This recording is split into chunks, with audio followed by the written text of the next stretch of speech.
ओम शांति। मेरे मीठे मीठे भाई और बहनों, बाबा के इस अनमोल खजाना यानी ज्ञान रूपी मुरली को जन जन तक पहुंचाना हम सब की कर्तव्य नहीं बल्कि धर्म है। मैं तो अपना धर्म निभा रही हूँ, अब आपकी बारी। आप भी अपनी व्हाट्सएप और फेसबुक और दूसरे सोशल मीडिया के ग्रुप में शेयर कीजिए। क्या पता आपके इस नेक काम की वजह से किसी की ज़िंदगी जीने की एक नई राह मिल जाए। और हाँ, आप भी इस यूट्यूब चैनल को सब्सक्राइब कर लीजिएगा ताकि आपको भी रोजाना बाबा की मुरली को सर्च करना ना पड़े। शिव बाबा की अमृत वर्षा हम सब पर ऐसे ही बरसते रहे। अब सुनते हैं आज की मुरली। ओम शांति। 4 अक्टूबर 2021 आज के ईश्वरीय महावाक्य। पहले सुनते हैं मुरली के मुख्य पॉइंट्स। निमित्त उसे कहा जाता है जो अपने हर संकल्प व हर कर्म को बाप के आगे अर्पण कर देता है। निमित्त बनना अर्थात अर्पण होना और नम्रचित्त वह है जो झुकता है। जितना संस्कारों में संकल्पों में झुकेंगे उतना विश्व आपके आगे झुकेगी। झुकना अर्थात झुकाना, यह संकल्प भी न हो कि दूसरे भी हमारे आगे कुछ तो झुके। जो सच्चे सेवाधारी होते हैं वह सदैव झुकते हैं, कभी अपना रौब नहीं दिखाते।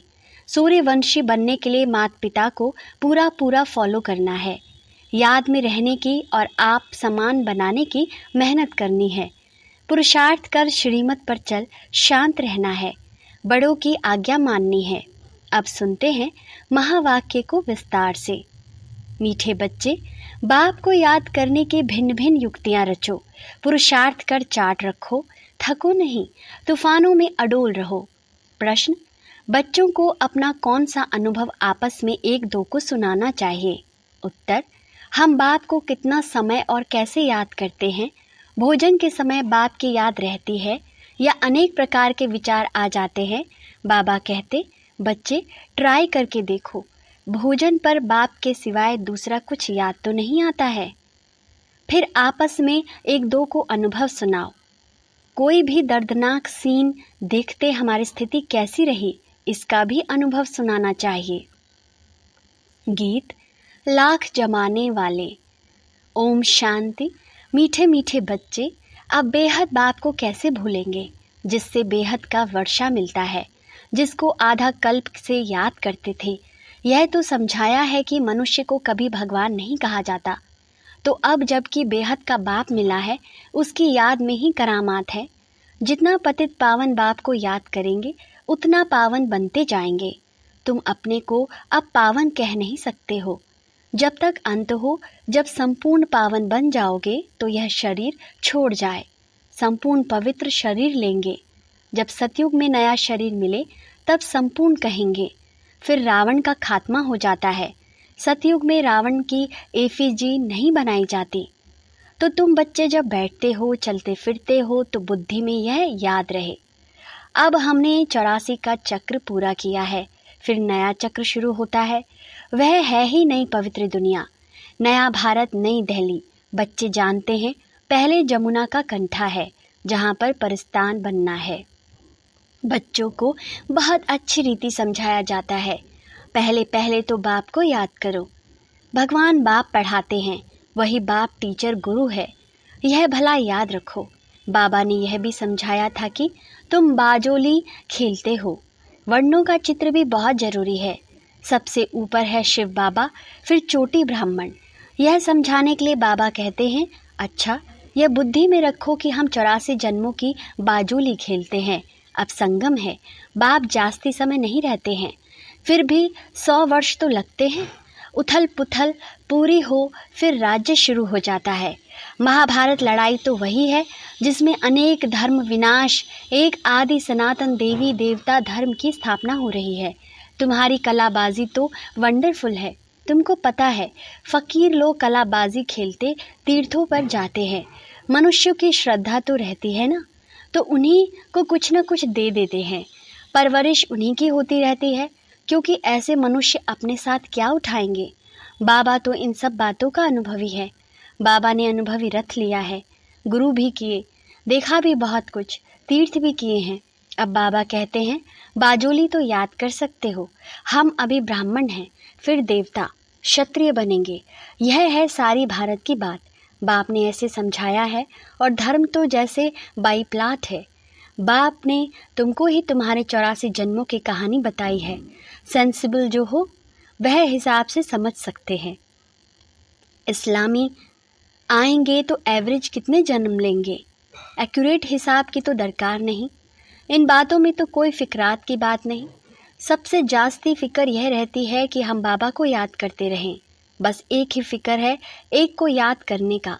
घड़ी घड़ी माया और फिक्रात में डाल देती है। इसमें माया फिक्र में बहुत डालती है। बच्चों को याद करना ही चाहिए। अब हमको घर जाना है, स्वीट होम किसको याद नहीं आएगा। मांगते भी हैं शांति देव, भगवान को कहते हैं हमको शांति दे। अब तुम बच्चे यह तो जानते हो, यह पुरानी दुनिया खत्म हो जानी है। यह भी तुम्हारी बुद्धि में है और मनुष्य तो घोर अंधियारे में है।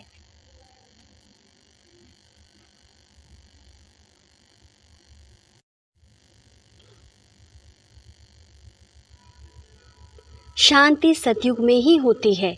एक धर्म, एक भाषा, रस्म रिवाज भी एक ही है। वहाँ है ही शांति का राज्य, अद्वैत की बात ही नहीं। वहाँ तो एक ही राजाई होती है और सतो प्रधान है। रावण राज्य है नहीं जो लड़ाई हो। तो तुम बच्चों को खुशी का पाड़ा चढ़ना चाहिए। शास्त्रों में जो गायन है, अतीन्द्रिय सुख गोप गोपियों से पूछो। गोप गोपियाँ तुम हो ना, तुम सम्मुख में बैठे हो। तुम्हारे पास भी नंबरवार है, जिनको याद रहता है कि बाबा हमारा बाबा भी है, टीचर भी है, गुरु भी है। यह तो वंडर है ना। लाइफ तक साथ देते हैं। गोद में लिया और पढ़ाई शुरू कर देते तो यह याद रहने से भी खुशी बहुत रहेगी। परंतु माया फिर यह भी भुला देती है। मनुष्य को यह भी समझाना होता है। मनुष्य पूछते हैं, बाकी थोड़ा समय कहते हो, क्या प्रूफ है? बोलो, देखो इसमें लिखा हुआ है भगवान वाच, यज्ञ भी रचा हुआ है। यह है ज्ञान यज्ञ। अब कृष्ण तो यज्ञ रच न सके। बच्चों को यह भी बुद्धि में रहना चाहिए कि हम ब्राह्मण इस बेहद यज्ञ के हैं। बाबा ने हमको निमित्त बनाया है। जब तुम अच्छी रीति ज्ञान और योग की धारणा करते हो, आत्म संपूर्ण बन जाती है। तब इस भंभोर को आग लगेगी। मनुष्य को ही पता होता है ना कि यह बेहद का कर्म क्षेत्र है, जहाँ सभी आकर खेल करते हैं। बनी बनाई बन रही। बाप कहते हैं, बच्चे चिंता उनकी की जाए जो अनहोनी हो गया सो ड्रामा में था, फिर उनका चिंतन काहे का करें। हम ड्रामा को देखते हैं। ड्रामा में जब कोई ऐसी दर्दनाक सीन होता है तो मनुष्य देखकर रोते हैं। अब वह तो हुआ झूठा ड्रामा, यह तो सच्चा ड्रामा है। सच सच करते हैं, परंतु तुमको कोई दुख के आंसू नहीं आने चाहिए। साक्षी होकर तुमको देखना है। जानते हो यह ड्रामा है, इसमें रोने की क्या दरकार है। Past is past. कब विचार भी नहीं करना चाहिए। तुम आगे बढ़ते बाप को याद करते रहो और सबको रास्ता बताते रहो। बाबा तो राय देते रहते हैं। त्रिमूर्ति के चित्र तुम्हारे पास बहुत हैं। क्लियर लिखा हुआ है, वह शिव बाबा, यह वर्षा। तुम बच्चों को यह चित्र देखने से बहुत खुशी होनी चाहिए। बाबा से हमको विष्णुपुरी का वर्षा मिलता है। पुरानी दुनिया तो खत्म होनी है। बस यह चित्र सामने रख दो। इसमें खर्चा तो कुछ भी नहीं है। झाड़ भी बहुत अच्छा है। रोज़ सवेरे उठकर विचार सागर मंथन करो। अपना टीचर आप ही बनकर पढ़ो। बुद्धि तो सबको है। चित्र अपने घर में रख दो। हर एक चित्र में फर्स्ट क्लास ज्ञान है। कहते हैं विनाश होगा तो तुम्हारी बाप के साथ प्रीत है ना। कहते भी हैं सद्गुरु मिला दलाल के रूप में। तो तुम्हें कितनी अच्छी अच्छी बातें समझने समझाने के लिए मिली हैं। फिर भी माया का पंप बहुत है। 100 वर्ष पहले यह बिजली गैस आदि थोड़ी ही थी। आगे वायसराय आदि 4 घोड़े की 8 घोड़े की गाड़ी में जाते थे। आगे साहूकार लोग गाड़ी में चढ़ते थे। अब तो विमान आदि निकल पड़े हैं। आगे यह कुछ नहीं था। 100 वर्ष के अंदर यह क्या हो गया है। मनुष्य समझते हैं कि यही स्वर्ग है। अब तुम बच्चे जानते हो स्वर्ग तो स्वर्ग है। यह सब पाई पैसे की चीज़ें हैं। इनको आर्टिफिशियल पंप कहा जाता है।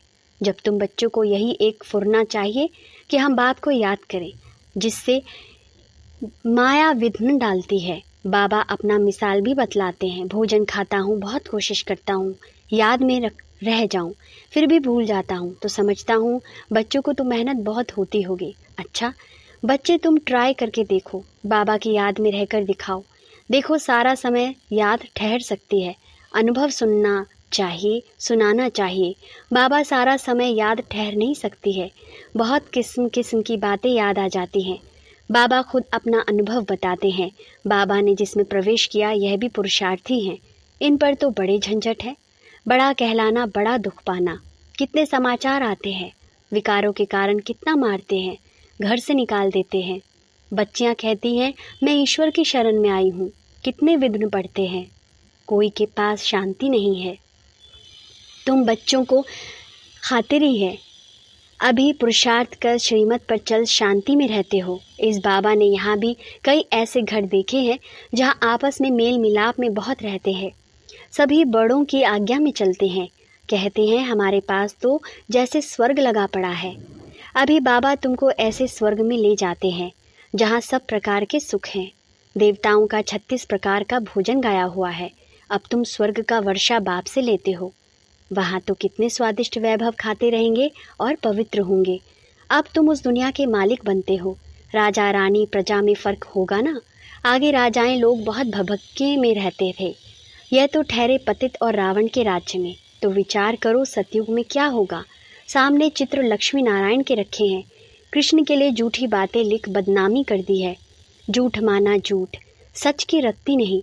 अब तो समझते हो हम स्वर्ग के मालिक थे, फिर 84 जन्म ले बिल्कुल शूद्र बुद्धि बन गए हो। क्या हाल हो गया है। अब फिर पुरुषार्थ कर क्या बनते हो। बाबा पूछते भी है ना कि तुम क्या बनोगे, तो सब हाथ उठाते हैं सूर्यवंशी बनेंगे। हम तो माता पिता को पूरा फॉलो करेंगे, कम पुरुषार्थ थोड़े ही करेंगे। सारी मेहनत याद और आप सामान बनाने पर है। इसलिए बाप कहते हैं जितना हो सके सर्विस करना सीखो। है बहुत सहज। यह शिव बाबा, यह विष्णुपुरी लक्ष्मी नारायण का राज्य होगा। यह तो बहुत अनुभवी है, सीढ़ी पर तुम समझा सकते हो। तुम बच्चों को यह झाड़ चक्र देखने से ही बुद्धि में सारा ज्ञान आ जाना चाहिए। यह जो लक्ष्मी नारायण है, इन्हीं की राजधानी कहाँ चली गई, किसने लड़ाई की, किसने हराया। अब तो वह राज्य है नहीं। इन ईश्वरीय बातों को कुछ नहीं जानते हैं। तुम बच्चों को यह भी साक्षात्कार हुआ है, कैसे गुफाओं खनियों से जाकर सोने हीरे आदि ले आते हैं। यह साइंस तुम्हारे सुख के लिए होगी, यहाँ है दुख के लिए। वहाँ एरोप्लेन भी फुल प्रूव होंगे। बच्चों ने शुरू शुरू में यह सब कुछ साक्षात्कार किया हुआ है, पिछाड़ी में भी तुम बहुत साक्षात्कार करोगे। यह भी तुमने साक्षात्कार किया है। चोर लूटने आते हैं, फिर तुम्हारी शक्ति का रूप देख भाग जाते हैं। वह सब बातें पिछाड़ी की हैं। चोर लूटने तो आएंगे, तुम बाप की याद में खड़े होगे तो वह एकदम भाग जाएंगे। अब बाप कहते हैं बच्चे खूब पुरुषार्थ करो, मुख्य बात है पवित्रता की। एक जन्म पवित्र बनना है। मौत तो सामने खड़ा है। कुदरती आपदाएं बहुत कड़ी आएंगी जिसमें सब खत्म हो जाए। शिव बाबा इन द्वारा समझाते हैं, इनकी आत्मा भी सुनती है। यह बाबा सब बतलाते हैं। शिव बाबा को तो अनुभव नहीं है, बच्चों को अनुभव होता है। माया के तूफान कैसे आते हैं, पहले नंबर में यह है। तो इनको सब अनुभव होगा, तो इसमें डरना नहीं है, अडोल रहना है। बाप की याद में रहने से ही शक्ति मिलती है। कोई बच्चे चार्ट लिखते हैं, फिर चलते चलते बंद कर देते हैं। बाबा समझ जाते हैं थक गया है। पारलौकिक बाप जिससे इतना बड़ा वर्षा मिलता है, ऐसे बाप को कभी पत्र भी नहीं लिखते।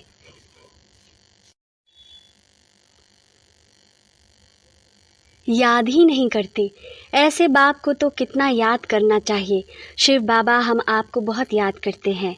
बाबा आपकी याद बगैर हम भला कैसे रह सकते हैं। जिस बाप से विश्व की बादशाही मिलती है, ऐसे बाप को कैसे भूलेंगे। एक कार्ड लिखा, वह भी तो याद किया ना। लौकिक बाप भी बच्चों को चिट्ठी लिखते हैं। नूरे रत्न स्त्री पति को कैसे चिट्ठी लिखती है। यहाँ तो दोनों संबंध है, वह भी याद करने की युक्ति है। कितना मीठा बाबा है। हमसे क्या मांगते हैं, कुछ भी नहीं। वह तो दाता है, देने वाला है ना, यह लेने वाला नहीं। कहते हैं स्वीट चिल्ड्रन में आया हूँ, भारत को खुशबूदार बागीचा बनाकर जाता हूँ। अच्छा मीठे मीठे इसकी लधे बच्चों, प्रति माता पिता बाप दादा का याद प्यार और गुड मॉर्निंग। रूहानी बाप की रूहानी बच्चों को नमस्ते। हम रूहानी बच्चों के रूहानी बाप दादा को याद, प्यार, गुड मॉर्निंग और नमस्ते बाबा नमस्ते। शुक्रिया बाबा शुक्रिया। धारणा के लिए मुख्य सार।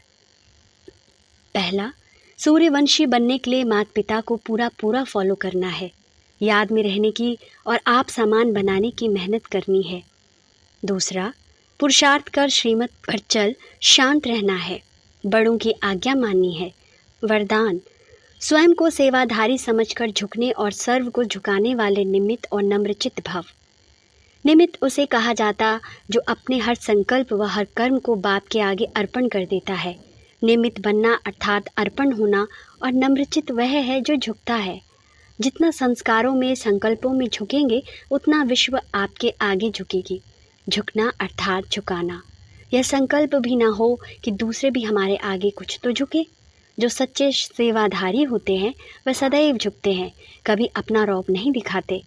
स्लोगन, अब समस्या स्वरूप नहीं समाधान स्वरूप बनो। ओम शांति।